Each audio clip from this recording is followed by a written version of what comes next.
Aujourd'hui, j'ai fait une intervention sur l'élevage en 2020 et l'impact des nouvelles technologies sur l'élevage en 2020.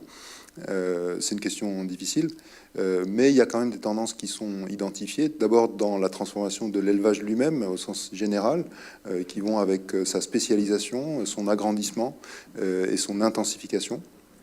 Et ces évolutions vont avec un cortège d'évolutions technologiques, comme la robotisation, la génomique, les capteurs, le monitoring des animaux qui se développent, mais aussi l'optimisation énergétique.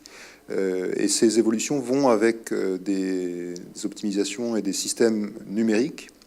Ce qu'on peut se dire, c'est que d'ici 2020, les réseaux mobiles n'auront pas énormément évolué. Donc on va conserver une sorte d'insatisfaction des éleveurs quant au débit de leur smartphone.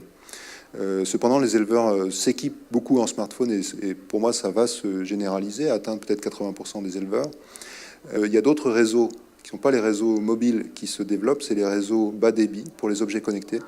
Et voilà quelque chose qui est en train d'arriver dans l'élevage et qui va certainement dans les 4 ans qui viennent se développer énormément. C'est l'arrivée d'objets connectés dans l'élevage pour prendre des mesures, pour alerter, pour partager de l'information, pour assurer de la traçabilité.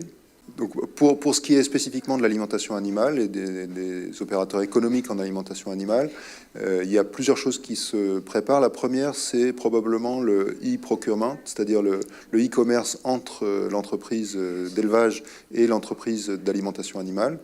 On va arriver très probablement à de la commande one-click sur smartphone, qui est liée probablement aussi à l'équipement des camions, pour assurer non seulement une commande beaucoup plus facile, beaucoup mieux tracée, plus rapide, qui offre une expérience utilisateur meilleure, et aussi une traçabilité des livraisons.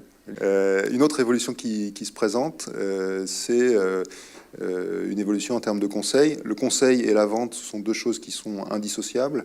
Les systèmes de conseil qui ont une visée de fidélisation ou de conquête de nouveaux clients, on en fait de plus en plus. Et si on combine ça aux objets connectés et aux offres cloud, on va obtenir des systèmes de conseil intelligents et fins qui fonctionneront aux données individuelles des animaux et qui vont permettre aux fabricants d'aliments de se différencier et de mettre en valeur la qualité des produits qu'ils vendent.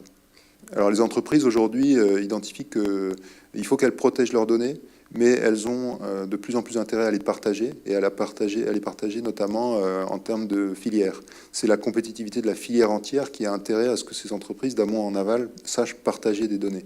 Donc ça va avec un certain degré de protection, mais ça va aussi avec des systèmes et des plateformes d'interopérabilité qui commencent à se développer et qui vont probablement changer les comportements numériques de beaucoup d'entreprises et qui vont permettre de finalement produire un lait ou une viande à des coûts plus intéressants grâce à l'augmentation de la compétitivité basée sur le numérique. Alors je crois que la propriété des données, c'est une partie de la question et il n'y a pas de réponse unique sur le fait qu'un éleveur reste propriétaire de ses données, quelles données, il n'y a pas de réponse unique.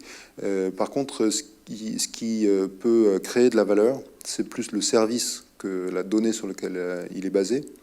Et donc, ce qui va probablement apparaître, c'est des plateformes de services, services payants, services gratuits, toujours dans des logiques commerciales, de fidélisation, de conquête de nouveaux clients. L'accès aux services, c'est probablement une valeur qu'on peut proposer à un éleveur ou pas. Et donc, c'est plutôt le service, la valeur du service qui va être déterminante, à mon sens.